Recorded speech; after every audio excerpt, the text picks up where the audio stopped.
Hi, I'm Todd with Hope's Companion. Let's talk about the word trauma, what it really means, why it matters, and why it's too important to reduce to just another trendy buzzword. These days, the word trauma is everywhere. It shows up in headlines, on social media, and in everyday conversation. Almost any hard experience, from a difficult conversation to a life-altering tragedy, can get labeled as trauma. Now, there's no question, trauma is trendy right now, and in some ways, that's a good thing. More people are becoming aware of the impact trauma can have and how we can respond with compassion and care. But there's also a downside to using the word too loosely. When trauma means everything, it starts to mean, well, nothing. And that can make what should be a serious topic much easier to dismiss or ignore. Now, as a missiologist, I've seen this pattern before. Stephen Neal once famously said, "If everything is mission, then nothing is mission." And what he meant was, if we define mission so broadly that it includes everything, it eventually loses all meaning. The same is true of trauma. If everything is trauma, nothing is trauma. And if nothing is trauma, then we really don't have a reason for trauma-informed care because there's really nothing specific or significant left to be informed about. Trauma isn't just about suffering. It's about how overwhelming threat affects the body and mind that God designed to protect us. In our conservative evangelical spaces, especially in circles that emphasize biblical counseling, there's understandable skepticism about trauma language. It can sound like pop psychology or even something unbiblical. And to be honest, the way some in our culture use the word trauma is not biblical or scientific for that matter. Often, that skepticism comes from confusion caused by unclear or incorrect use of the term.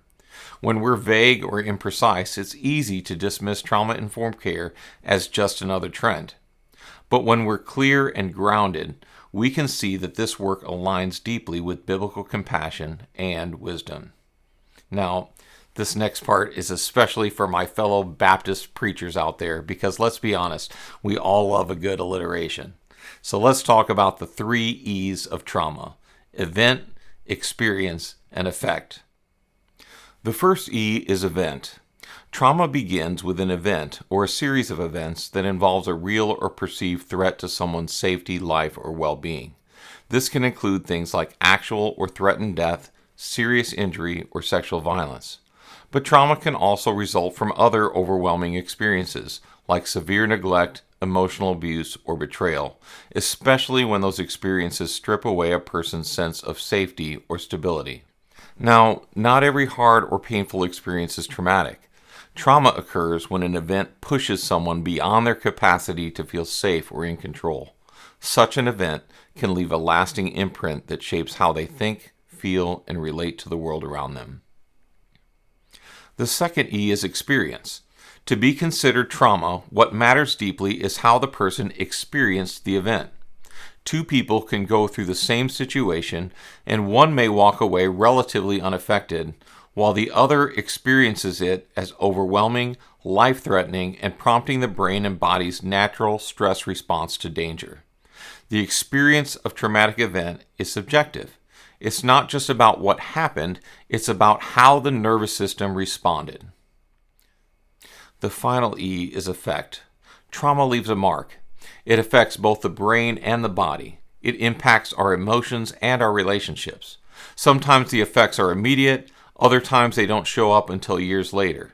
And again, this varies from person to person. Someone may have a traumatic experience in the moment, but if there are no lasting effects, it may have been deeply stressful, but not clinically traumatic. So what do we do with all this? Trauma-informed care simply asks, given what we know about trauma and how it affects the brain and nervous system, how can we relate to people in ways that foster safety, trust, and healing? For many people, trauma is a real consequence of pain and suffering.